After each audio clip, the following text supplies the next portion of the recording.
Stop saying in Monday and in the bus. Today we fix in, on, at in real English. Fast, simple, and actually fun. Yes, I'm an ESOL teacher, and these are the top mistakes I hear every week. After this episode, you'll sound so much more natural. Hello, everyone. Welcome back to Easy English with Eva. I'm so happy you're here. Today, I've got a special guest, Alex. He's an ESOL teacher at a college. Hi, everyone. I'm really happy to be here. And Alex, I have to ask, how many times a day do you hear in Monday? Too many. If I got 1 pound for every in Monday, I'd retire early. Yes, Monday is not a box. You cannot be inside Monday. Okay, we're saving your pension today. Let's make this visual. English often thinks like this. In, inside something. On a surface. At, a point. Exactly. A container, a surface, a point. These pictures help a lot. And we use the same logic for time and place. Exactly. So, if your brain likes visuals, you're going to love this. And if your brain doesn't like visuals, don't worry. We'll use coffee examples. Perfect. My brain understands coffee. Okay, Alex, what time do you wake up? Unfortunately, at 7, and I stare at the ceiling for about 10 minutes thinking about life. Same here. You know, my alarm rings at 6:30 every morning. And every morning, I think, maybe today I will wake up immediately. But no. So listen to what we both said. I wake up at 6:30. Alex wakes up at 7. We used at because we're talking about an exact time on the clock. Right. If you can point to it on the clock, usually we use at. For example, my English class starts at 9, and my students usually arrive at 9:10. Oh, that is very honest. Yes, ESOL reality. Now think about your day. What time do you wake up? Say it out loud. I wake up at, maybe at 6, maybe at 8:30. Okay, let me tell you something about my mornings. I actually feel most productive in the morning. I drink coffee, answer emails, and plan the day. That's interesting. I'm the opposite. I feel slow in the morning, but I get energy in the evening. See what happened there? I said in the morning, and Alex said in the evening. We use in because morning and evening are longer parts of the day, not exact times. Exactly. Think of them like time containers. Morning is a period of time you're inside. So we say in the morning, in the afternoon, in the evening. Alex, what do you usually do on Saturdays? On Saturdays, I try to relax, but usually I do some work for my classes. Very exciting life. On Sundays, I go for a long walk. So notice something here. We said on Saturdays, on Sundays. Yes, we use on for days. A day is like a page on the calendar. You are on that page. So we say on Monday, on Tuesday, on Saturday. Now, listeners, what about you? What do you usually do on Sundays? Maybe you sleep late, maybe you visit family. Say the sentence, on Sundays, I usually... Now, let's talk about place. Alex, where are we right now? We're in the studio recording this episode. Exactly. We're in the studio. So we both used in. Yes, because we're inside a space, inside a room.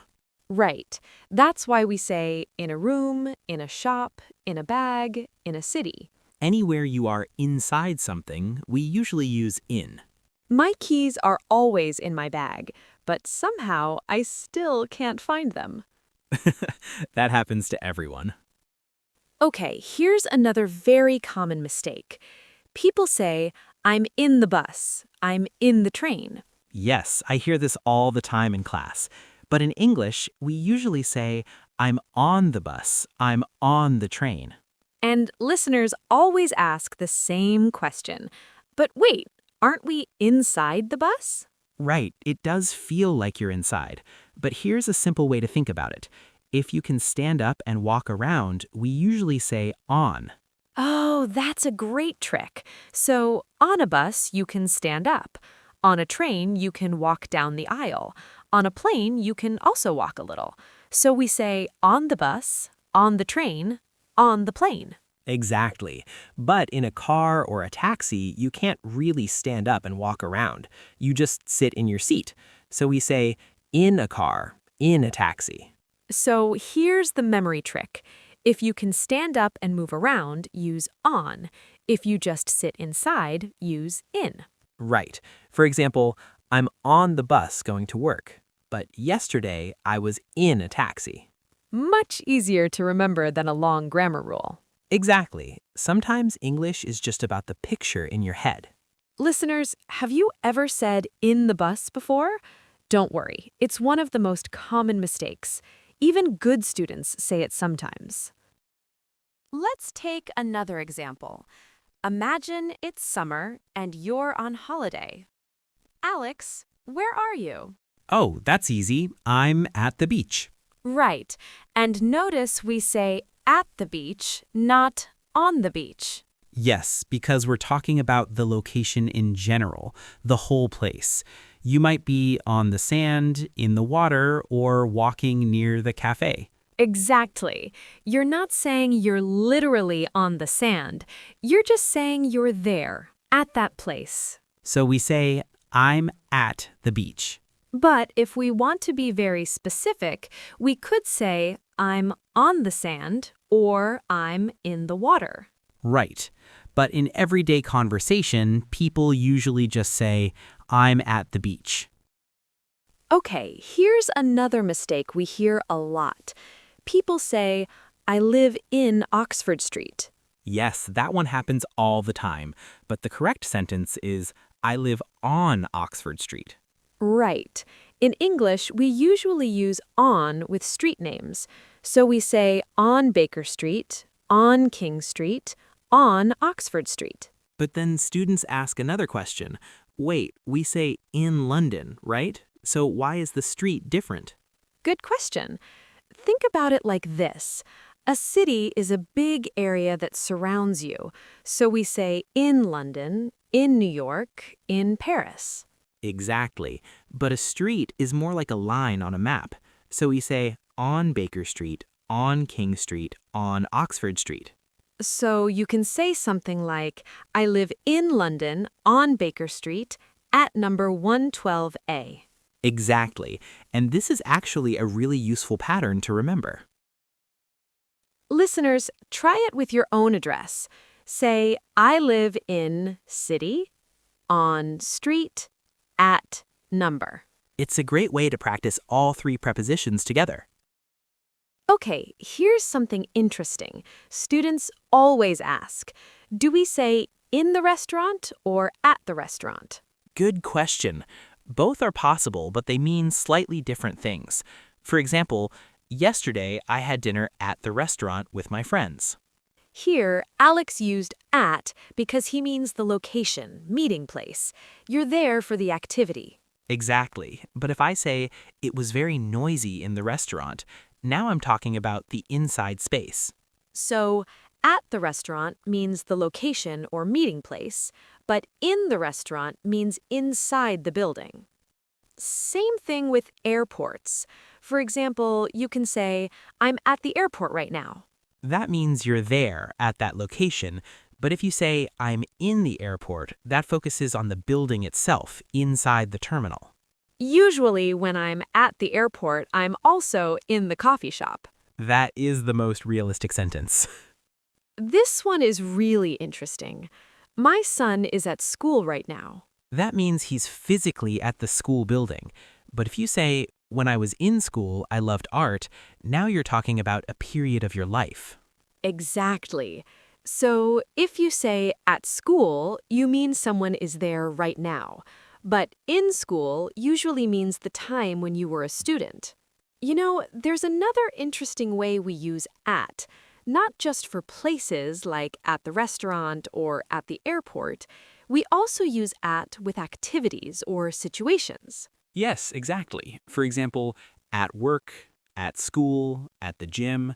When I say I'm at work, it doesn't really mean I'm pointing to a specific spot in the building. It means I'm there doing the activity, working. Right. So if someone asks you, "Where are you?" you might say, "I'm at the gym." And that means you're there working out, not just standing next to the building. Exactly. Same with at lunch. If I say I'm at lunch right now, it means I'm having lunch, not that I'm sitting inside a sandwich. That would be strange. So, at often describes the situation or activity you're in, not just the physical place. Yes, that's why we say at work, at school, at the gym, at lunch. It's more about what you're doing. Let's share a few expressions people hear all the time. For example, in a hurry. I'm in a hurry this morning. My class starts soon. And notice something here. We say in a hurry, not on a hurry. It's just a common expression in English. Right. We also say in trouble, in love, in a good mood.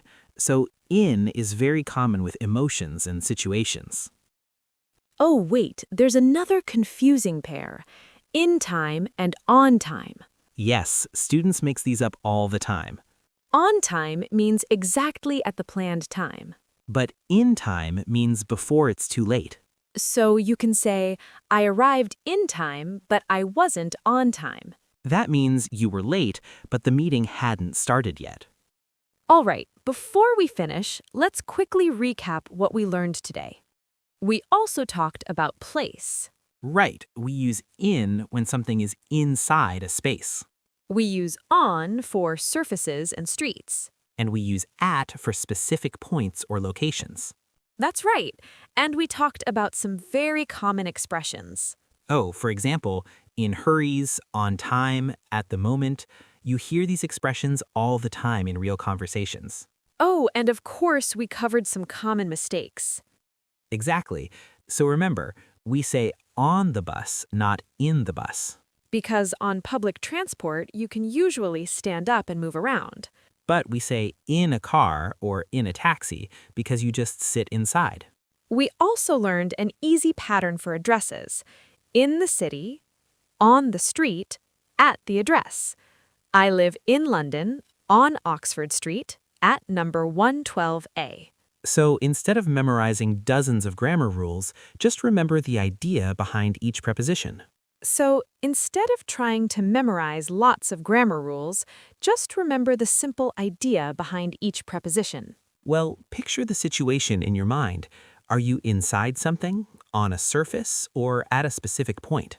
The more you hear these in real conversations, the more natural they will feel. And don't worry if you make mistakes.